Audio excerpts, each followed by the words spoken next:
और ये देखो भाई, ये कलाकारी सब जगह होती है। ये जो पीछे अफ्रीकी भाई दिख रहे हैं, इनका भी ख्याल रखना है। और मुझको यूरोप की ये बात बिल्कुल ठीक नहीं लगती, कूदना तो बिल्कुल भी नहीं है किसी भी।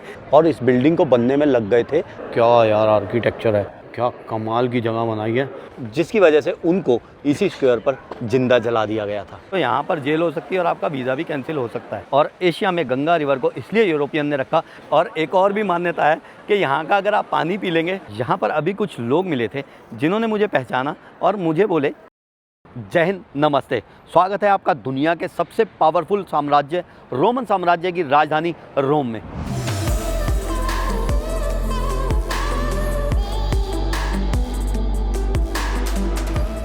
और इस वक्त हम हैं रोम के टर्मिनी स्टेशन के पास, जहां पर हमने लिया हुआ है अपार्टमेंट। और सबसे पहले हम करेंगे ब्रेकफास्ट। अब ज़्यादातर जो वेस्टर्न कंट्रीज़ हैं उनमें जो ब्रेकफास्ट होता है वो बड़ा सिंपल से ही होता है, कॉफ़ी और ये क्रॉसां और कुछ ये ब्रेड्स वगैरह।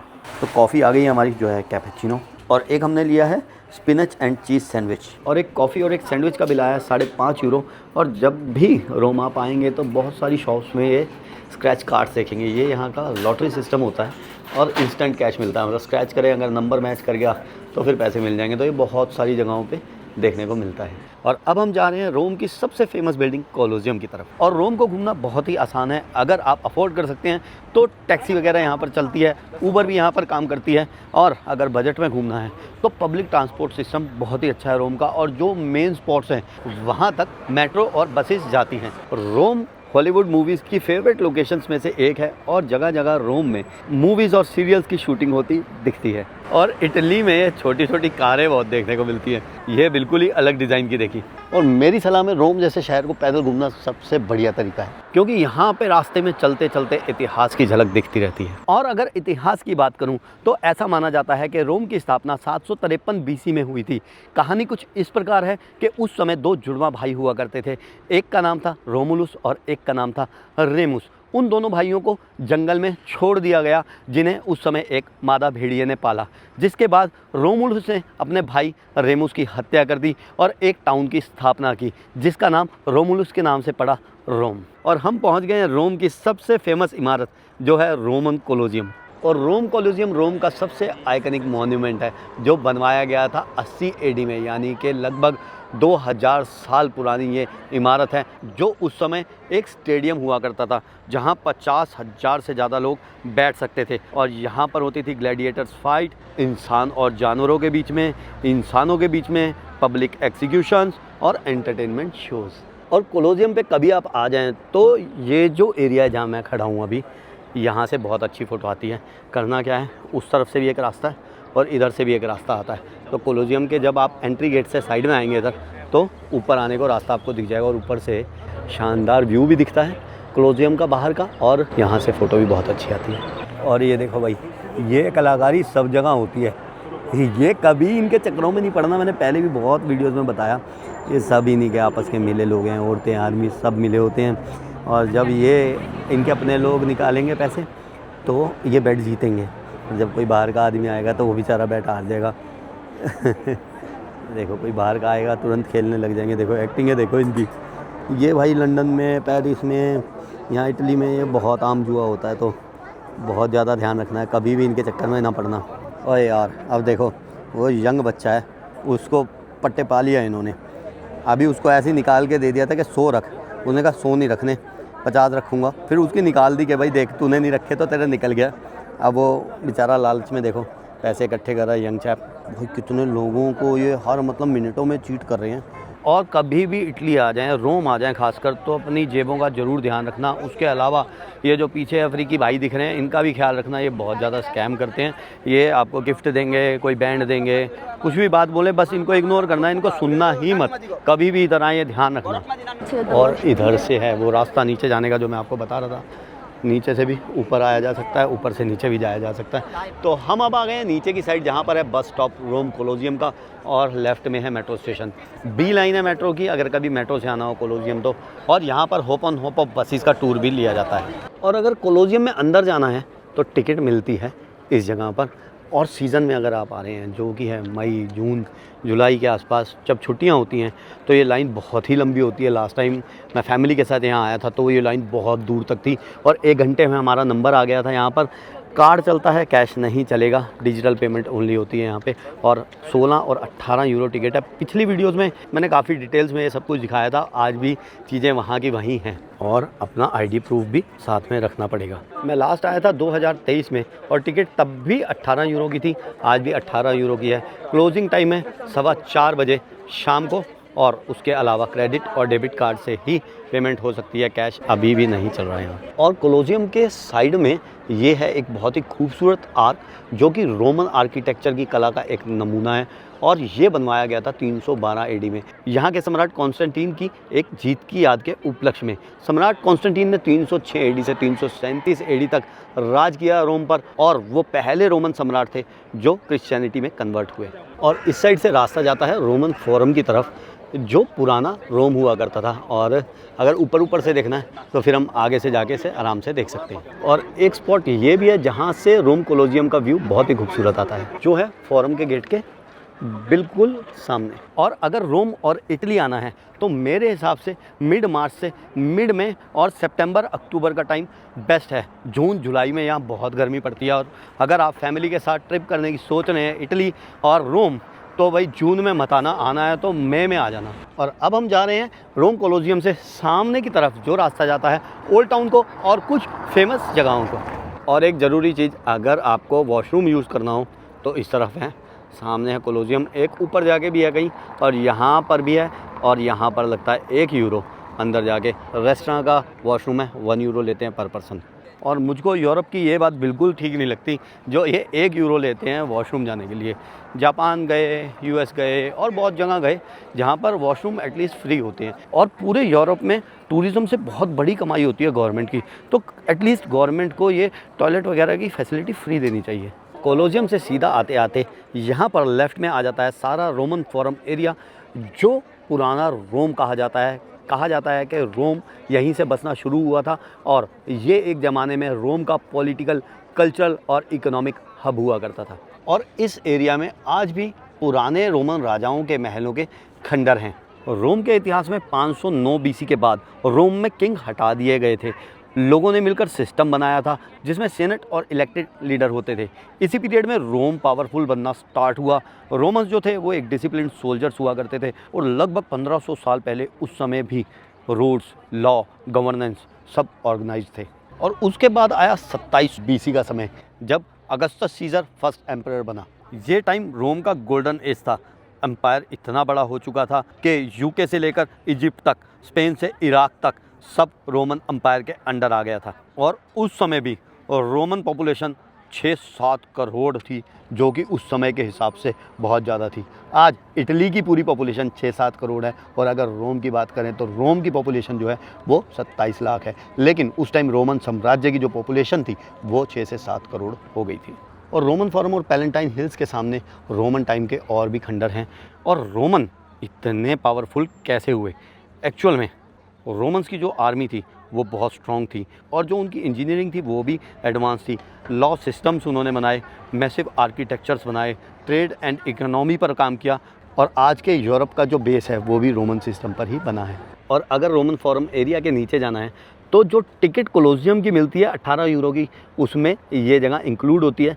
लेकिन अगर समय कम है तो ऊपर से भी ये व्यू बहुत अच्छा दिखता है और लगभग सारा रोमन फोरम जो एरिया है वो ऊपर से ही दिख जाता है, जो जगह है कोलोजियम के सामने वाला रोड। और सैकड़ों साल राज करने के बाद 400 एडी में रोमन एम्पायर का डाउनफॉल होना शुरू हो गया, जिसकी मुख्य वजह थी corruption, economic crisis, civil wars और बारबेरियन अटैक्स। और फाइनली 476 एडी में वेस्टर्न रोमन एम्पायर ऑफिशियली गिर गया। लेकिन रोमन एम्पायर का कल्चर और इन्फ्लुएंस आज भी जिंदा है। और आज भी रोमन एम्पायर इसलिए इतना फेमस है क्योंकि रोमन्स ने ही दुनिया को दिए थे रोड्स। और ये कहावत प्रचलित है that all roads lead to रोम।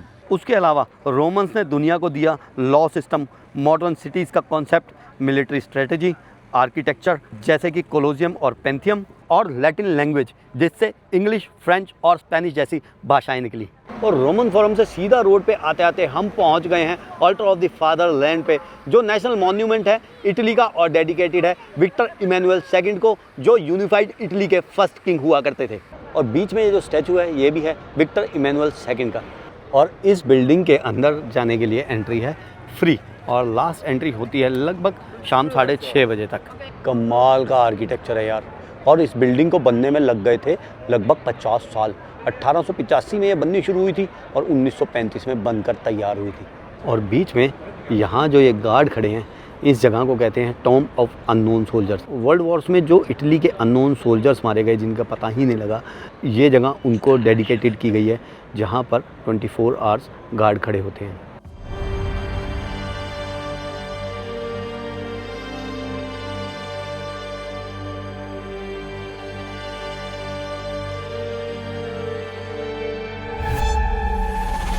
और जैसे जैसे हम इस बिल्डिंग के ऊपर आते जाते हैं, वैसे वैसे रोम का नज़ारा और भी खूबसूरत होता जाता है।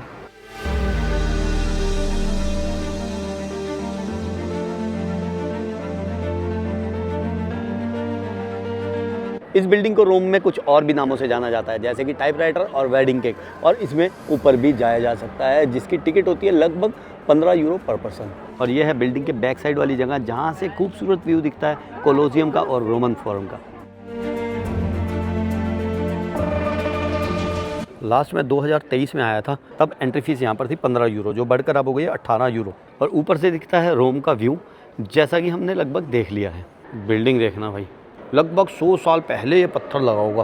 क्या यार आर्किटेक्चर है, क्या कमाल की जगह बनाई है। 100 साल में तो अभी ऐसी लग रही है बिल्कुल नई की नई पड़ी हो जैसे।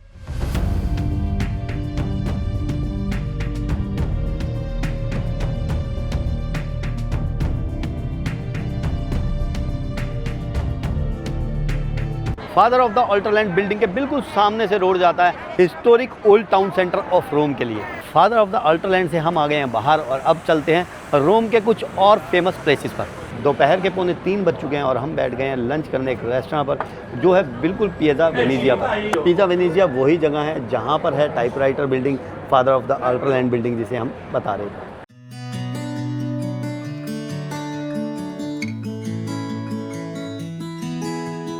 ये ओल्ड और फेमस जगह पर बैठ के खाना खाने का बिल आया है 30 यूरो। 3 यूरो चार्ज लगा है बैठने का, सिर्फ 5.5 यूरो की एक कोक आई है, 5 यूरो की एक कोक आई है। कोका कोला ही 5.5 यूरो की, और 1 यूरो लगभग 107 से 8 भारतीय रुपए के बराबर है आज।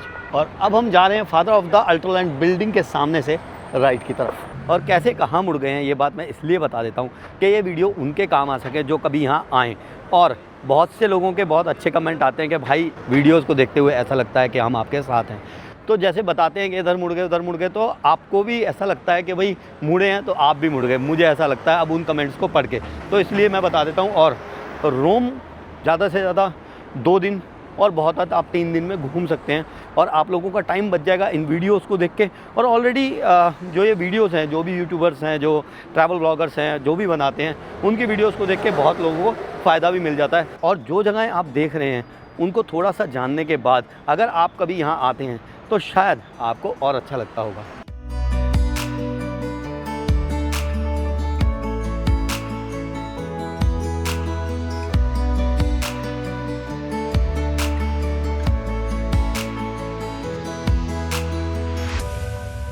और नेक्स्ट चलते चलते हम पहुंच गए हैं कैंपो दी फ्यूरी पर, जिसका मतलब होता है फील्ड ऑफ फ्लावर्स। एक ज़माने में यहाँ पर एक खुला मैदान हुआ करता था, और यहाँ पर पब्लिक एग्जीक्यूशन भी हुआ करते थे। और बीच में ये है जियोर्दानो ब्रूनो का स्टैचू, जो एक इटालियन साइंटिस्ट और फिलोसोफर हुआ करते थे, और सन 1600 में उन्होंने चर्च की टीचिंग को चैलेंज किया था, जिसकी वजह से उनको इसी स्क्वायर पर जिंदा जला दिया गया था। और आजकल लगती है यहाँ पर एक लोकल मार्केट, जिसमें दुकानें हैं कुछ लोकल फूड्स की और सवेनियर्स की। और लोकल डे मार्केट जो है वो अब होने लग गई है बंद, और रात को इस जगह पर रेस्टोरेंट की टेबल और चेयर्स लग जाती हैं। और ये रोम में डिनर करने के लिए एक फेमस प्लेस है। और कैंपो दी फ्यूरी से हम पहुँच गए हैं पियाज़्ज़ा नवोना की तरफ, जिसको रोम का सबसे ब्यूटीफुल स्क्वायर माना जाता है। पियाज़्ज़ा नवोना के नीचे पहले एक एंशिएंट रोमन स्टेडियम हुआ करता था, और आज इसके ऊपर एक मॉडर्न सिटी बन गई है, लेकिन फिर भी ये जगह ऐसी लगती है जैसे कोई स्टेडियम हो।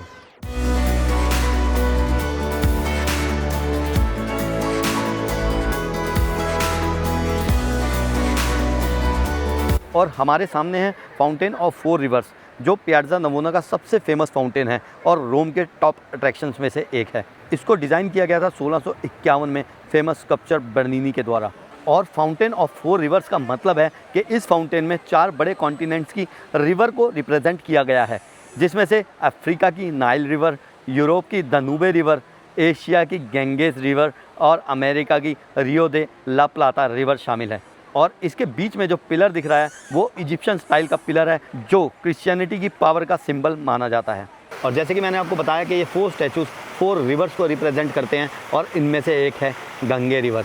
और एशिया में गंगा रिवर को इसलिए यूरोपियन ने रखा क्योंकि उस समय यूरोपियन इंडिया को एक रिच और मिस्टीरियस लैंड मानते थे।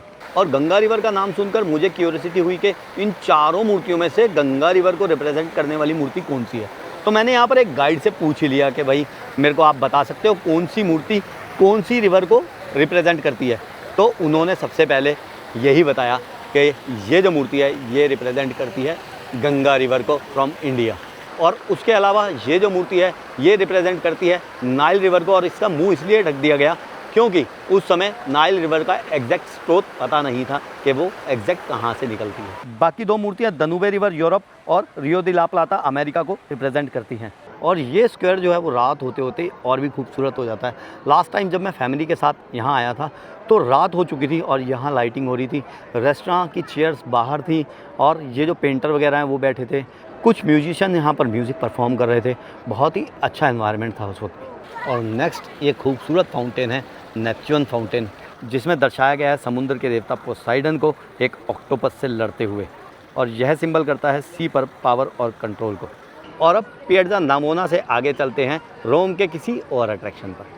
और अब हम पहुंच गए हैं रोम की गलियों में। ये देखो ये क्या है,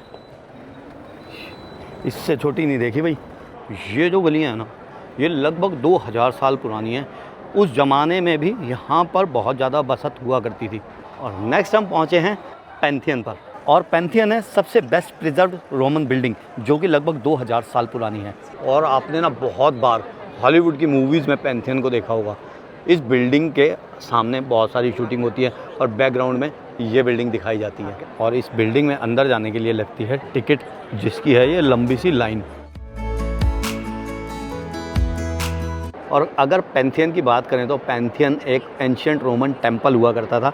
और पैंथियन का मतलब ही होता है कि सभी देवताओं का मंदिर, यानी कि temple of all gods. Ticket हम नहीं ले रहे क्योंकि टाइम हमारे पास नहीं है। अंदर ये एक हॉल है और उसके ऊपर एक डोम है जिसमें है एक छेद, जो उस समय रोशनी के लिए बनवाया गया था। और नीचे जो सिस्टम है पानी का, अगर मतलब बारिश आ जाए तो पानी का सिस्टम भी बनाया गया था उस टाइम। तो ये एक बहुत ही प्राचीन जगह है। सन 27 AD में सबसे पहले यहाँ पर टेम्पल का निर्माण हुआ था और कुछ समय बाद वो टेम्पल जल गया था। फिर 125 AD में दोबारा रोमन्स ने ये टेम्पल बनवाया था और तब से आज तक ये टेम्पल रोमन कला के एक नमूने की तरह खड़ा है। और पैंथियन से आगे हम चलेंगे अब नेक्स्ट अट्रैक्शन की तरफ, जो है त्रेवी फाउंटेन। और ये जगह इंस्टाग्राम वाली फ़ोटोज़ से बिल्कुल अलग मिलेगी क्योंकि यहाँ पर होती है बहुत ज़्यादा भीड़ और एक ढंग की फ़ोटो लेने के लिए भी बहुत जद्दोजहद करनी पड़ती है। भीड़ चाहे कितनी भी हो, लेकिन ट्रेवी फाउंटेन पर लगभग हर टूरिस्ट आता है। और 18वीं शताब्दी से ट्रेवी फाउंटेन रोम और इटली का एक आइकनिक सिंबल बना हुआ है। इसकी चौड़ाई जो है वो है 160 फुट के आसपास और ऊंचाई जो है वो है लगभग 86 फुट। और बीच में जो ये मूर्ति है वो है समुद्र के देवता की मूर्ति। और ऐसा माना जाता है कि अगर आप ट्रेवी फाउंटेन में सिक्का फेंकेंगे तो आपको रोम दोबारा आने का चांस मिलेगा। और सिक्का फेंकना हो तो वो अपने लेफ़्ट शोल्डर के ऊपर से फेंकना। लास्ट टाइम जब मैं आया था ना तो नीचे जाने के लिए शायद कोई टिकट वगैरह नहीं थी, बट इस बार नीचे जाने के लिए कोई टिकट लग रही है। और वही मैंने इनसे पूछ ही लिया कि यार ये टिकट पहले नहीं लगती थी, अब लगने लगी। इन्होंने कहा हाँ 2026 से ही ये लगने लगी है टिकट। और ये है 2 यूरो की और टिकट मिलती है वो सामने एक जो बूथ बना हुआ है उससे। और ये टिकट रात 10 बजे के बाद नहीं लगती, मतलब कि रात 10 बजे के बाद फ्री है, सुबह 9 बजे तक नीचे जाना। और एक और भी मान्यता है कि यहाँ का अगर आप पानी पी लेंगे तो भी रोम आने का चांस मिलेगा और गुड लक होगा। लेकिन ऐसा करना मत भाई, यहाँ का पानी जो है वो पीने के लिए अच्छा नहीं है, आपको बीमारी हो सकती है। और इसमें कूदना तो बिल्कुल भी नहीं है किसी भी वजह से, नहीं तो यहाँ पर जेल हो सकती है और आपका वीज़ा भी कैंसिल हो सकता है। और ट्रेवी फाउंटेन के आसपास है बहुत सारी जिलेटो शॉप्स, जहाँ पर लोग आकर जिलेटो का टेस्ट तो करते ही हैं और साथ में इंस्टाग्राम फ़ोटोज़ भी खिंचवाते हैं जिलेटोज़ के साथ। और हम भी लेने लगे हैं जिलेटो। और मैंने इनसे पूछा कि यहाँ पर जो सबसे ज़्यादा पॉपुलर फ्लेवर है वो कौन सा है, तो इन्होंने कहा कि हेज़लनट एंड पिस्ताचो, जो हमने ले ली है। और एक जिलेटो का रेट है 5 यूरो। और अब जिलेटो का टेस्ट भी बता दूँ, बढ़िया है। भीड़ देखो भाई कितनी है। ये लाइन वो 2 यूरो वाली लाइन है, जो 2 यूरो देके लोग नीचे जा रहे हैं। और कितनी कमाई हो रही होगी इनको, इससे ये सोचो आप, हज़ारों लोग आ रहे होंगे। और इंडियन रुपीज़ में बात करूँ तो लाखों, हो सकता है करोड़ रुपए भी कमाई रोज़ की ये कर रहे हो सिर्फ एक अट्रैक्शन से। और इटली की इकोनॉमी के एक मेन साधन में से टूरिज़्म भी है। और टूरिज़्म को देखो इन्होंने कैसे मेंटेन कर रखा है, कितनी भीड़ भाड़, कितनी दुनिया आती है। और भाई कभी आ जाएं, इस भीड़ भाड़ में खड़े हों तो अपनी जेबों का बहुत ख्याल रखना, बहुत चोरी चकारी होती है रोम में। बात वैसे सच हो गई, लास्ट टाइम यहाँ पर आकर हमने सिक्के फेंके थे फाउंटेन में और दोबारा रोम आ गया मैं। और ट्रेवी फाउंटेन से हम आगे जा रहे हैं स्पेनिश स्टेप्स की तरफ, जो कि एक मेन अट्रैक्शन है रोम का। और कभी रोम आ जाएं भाई तो ये चीज़ें सब आसपास ही हैं, लेकिन आप गूगल अपना ऑन कर लेना जिससे गलियों के रास्ते पता लग जाएं। तो हम पहुंच गए हैं पिएजा दी स्पेगना पर, और मेरे राइट में है स्पेनिश स्टेप्स। और स्पेनिश स्टेप्स को आपने बहुत सारी हॉलीवुड इवन बॉलीवुड मूवीज़ में भी देखा हुआ। स्पेनिश स्टेप्स में 135 सीढ़ियाँ हैं जो ऊपर जाती हैं ट्रिनिटी चर्च की तरफ। और इनको बनाने का मेन मकसद भी यही था कि जो पिएजा है, पिएजा कहते हैं चौक को, इस चौक को ऊपर चर्च से जोड़ना। और स्पेनिश स्टेप्स के नीचे भी है ये एक फाउंटेन, और ऐसा माना जाता है कि यहाँ पर भी सिक्का फेंकने से गुड लक होता है और रोम दोबारा आने का मौका मिलता है। मुझे वही पर्सनली भी बहुत अच्छे लगते हैं स्पेनिश स्टेप्स ना। और टूरिस्ट के अलावा लोकल्स भी यहाँ बहुत आते हैं। और 4 महीने सीढ़ियों पे बैठना अलग वाइब आती है थोड़ी सी। ऊपर चर्च भी जो है वो भी बहुत सुंदर है। लास्ट टाइम फैमिली के साथ आए थे, ऊपर चर्च में भी गए थे, काफ़ी देर यहाँ बैठे रहे थे, अच्छा लगा। और जो आसपास का सारा ये एरिया है इसके, यहाँ पर सारे हाई एंड ब्रांड्स के स्टोर हैं। तो अगर कभी रोम में हाई एंड शॉपिंग करनी हो तो ये एरिया है जहाँ पर ज़्यादातर स्टोर आपको मिलेंगे। और स्पेनिश स्टेप्स पर ही बिल्कुल है मेट्रो स्टेशन, जिसका नाम है शायद स्पेगना। कार में तो हॉर्न देखा था, इस बार घोड़े में भी हॉर्न देख लिया। तो रोम के कुछ अट्रैक्शंस हमने आज देखे, और हम चले हैं टोटल 17,931 स्टेप्स अभी तक। और अगर किलोमीटर्स की बात करूं तो 13.46 किलोमीटर हम चले हैं आज। तो अगर आपको वेस्टर्न कंट्रीज़ में आना हो, ख़ास करके इटली और लंदन जैसी जगहों पर, तो अपनी फ़िटनेस को बहुत अच्छा रखना और चलने के लिए जो जूते हैं वो कंफर्टेबल रखना, क्योंकि इन जगहों को घूमने के लिए बहुत सारा पैदल चलना पड़ेगा या फिर अपनी जेब को कष्ट देना पड़ेगा। यहाँ पर अभी कुछ लोग मिले थे जिन्होंने मुझे पहचाना और मुझे बोले कि हमने आपकी वीडियोस देखी हैं यहाँ पर, और हम यहाँ पर घूमने आए आपकी वीडियोस देखकर। मुझे बहुत अच्छा लगा कि वो वीडियोस जो हम बनाते हैं वो आपके काम आ जाती हैं। और उन्होंने दिखाया कि हमने आपका चैनल भी सब्सक्राइब कर रखा है, वो भी मुझे बहुत अच्छा लगा। तो भाई जिसने आप में से चैनल सब्सक्राइब नहीं कर रखा अभी तक, वो चैनल को सब्सक्राइब कर लो, क्योंकि वीडियो तो काफ़ी लोग देखते हैं बट चैनल को सब्सक्राइब नहीं करते। तो चैनल को कर लो सब्सक्राइब, और आपसे मिलेंगे आप अगली वीडियो में। तब तक के लिए अपना ध्यान रखें। नमस्ते, शुक्रिया, जय हिंद।